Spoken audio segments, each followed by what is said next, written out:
Soqqani bosamiz o'g'illar, soqqani. Pulga urib soqqani bosib kelamiz akalar. Ketdik. Somebody's watching me. It's my anxiety.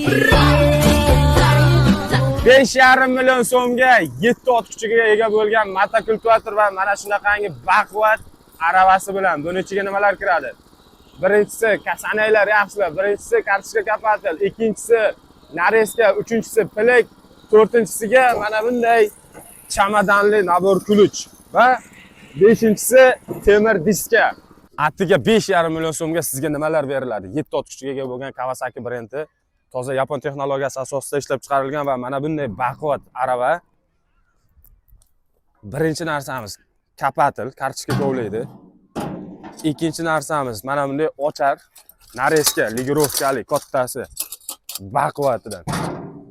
Uchinchisi pilik. Pilik ham katta pilik, kichkina pilik emas. To'rtinchisi shuncha texnikani olganingizdan keyin endi mana bunaqa nabor chamadon olmasangiz bo'lmaydi. Bu narsa kerak, sabab buzilib qolsa remont qilish uchun. Va o'sha mashhur trendga chiqqan temir diska. Toza Xitoyniki bu. Vodiy emas, toza Xitoyniki. Hozir sizlar bilan buni taqib ishlatib ko'ramiz. Roxon do'konda yangilik. Hozir buni ishlatib tekshirib ko'ramiz.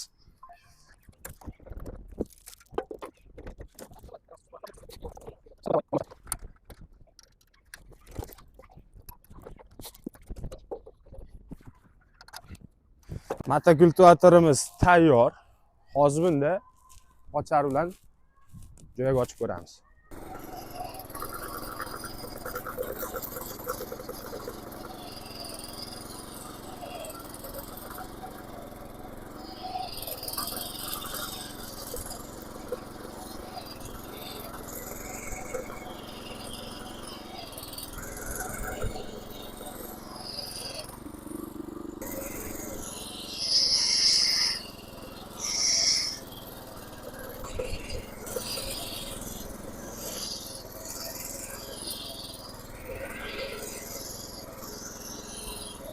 Professional motokultivator haydaydigan emas, biz faqat buni sotamiz va reklama qilamiz.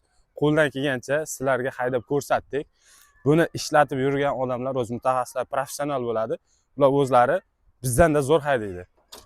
Boyagi ko'rgan narsalaring bilan komplekt, arava, pilik, nareska, kapatil, nabor kuluch, temir diska hammasi motoblok ichida frezasi ham bor. O'tgan safar bitta video qo'ydik, frezasi yo'qmi deb. Frezasi ham bo'ladi ichida, o'zi komplektida. Buni reklama qilmadik. 5,5 million so'mga komplekt O'zbekiston bo'ylab dastavka qilib beramiz, mijoz bilan kelishilgan holda. Muddatli to'lovga ham qilib beramiz.